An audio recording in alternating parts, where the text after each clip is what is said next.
I have long been a supporter of patients' associations, small groups set up to defend and protect the interests of patients with specific health problems. The associations provide support and information for patients and also campaign on their behalf.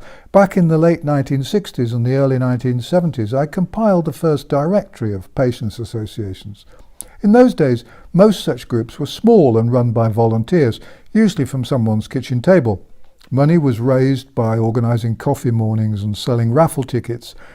Cash, which couldn't be raised this way, came from the wallets and handbags of volunteer organisers. Private telephones were used and newsletters were put together with a cheap copier machine and a stapler.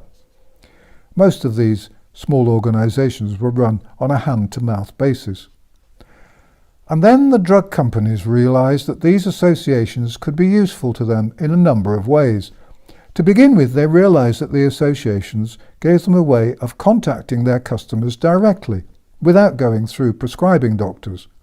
And later, as the volunteers started to do local newspaper interviews to raise awareness of the illness with which they were concerned and the association they'd formed, the drug companies realised that they discovered an excellent way to influence public opinion. Occasionally, there would be a chance for national publicity on radio or television or in a newspaper or magazine looking for a human interest story. The patients' organisation would provide patients and relatives prepared to talk about their disease to a wider public.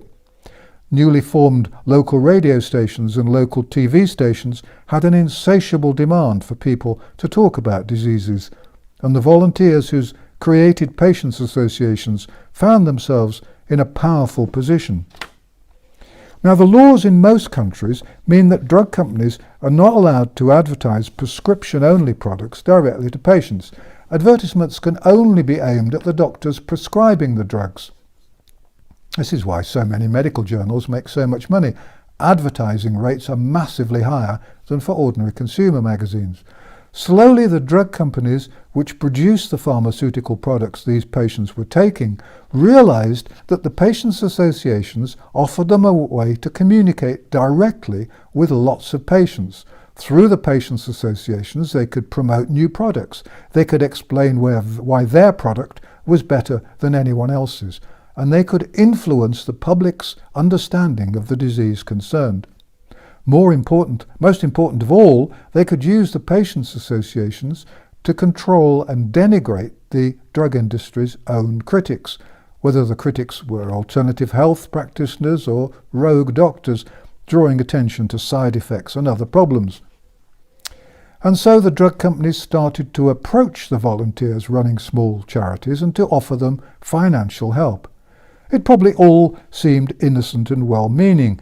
A dozen volunteers producing a newsletter for sufferers of a disease, let's call it Godwin's disease because I know of no such disease, would be approached by a company, let's call it Islington International Pharmaceuticals because I know of no such company, which happened to be the manufacturer of a drug used in the treatment of Godwin's disease, and the drug company would kindly offer to help. "We all want to help patients," the drug company would say. "You're doing terrific work and we are a kindly philanthropic organisation, so please allow us to give you £500 to help pay for printing and posting your newsletters." I'm talking, remember, about the 1970s. The surprised volunteers would be enormously grateful. They would enthusiastically accept the £500 and it would make life a little easier. Then, a few weeks or months later, when the £500 had gone, the drug company would come back and offer a larger sum. "We think we can help more," they would say. "We would like to make a donation of £5,000. In return, we'd be pleased if you'd put our logo onto your newsletter and your leaflets.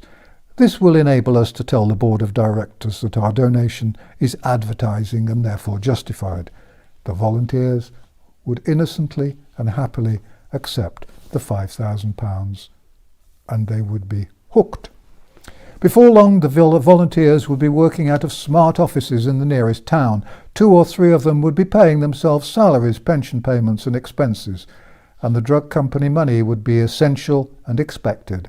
The small charity would not be able to exist in its new form without the big cheques from the drug company. The days of putting together a newsletter on the kitchen table would be forgotten. Sadly, the days of honesty and integrity would also be gone. The charity, for by now the volunteers would have doubtless been able to afford to register their association as a proper charity, would no longer rely on those little coffee mornings and those efforts to sell raffle tickets for a bottle of cheap wine. This now happens all the time. The sums involved can be quite large, and once the charity is hooked, then the game is over. The drug company owns the charity and has a valuable mouthpiece. One or two people are criticising our best-selling product, the drug company might say to one of the charity's employees. This is unreasonable and unfair, and we know that support from you would help counteract the criticism. What can we do to help? Would be the response from the charity. Our publicity people has contacted a few television and radio folk, and they'd love to talk to you about appearing on their programmes. They will, of course, pay you a fee and provide you with a hotel and your expenses. And so the charity employee would go on television and radio and enjoy the fame and a little bit of money, and they'd duly say whatever it was that the drug company wanted them to say. Why not? We're all working together, they'd think. Many of the big charities now have very well-paid executives. And of course, as they get bigger, there's a risk that charities become corporate. They end up with huge administrative staffs. They pay their executives six-figure salaries with massive expense accounts and pensions. I know of well-known charities which spend less than a quarter of their income on the cause for which they are supposed to exist. Most of their income goes on salaries and administration. They long ago lost sight of the aims which kept them sat around the kitchen table. Actually, those people have long since gone, pushed aside by the professionals.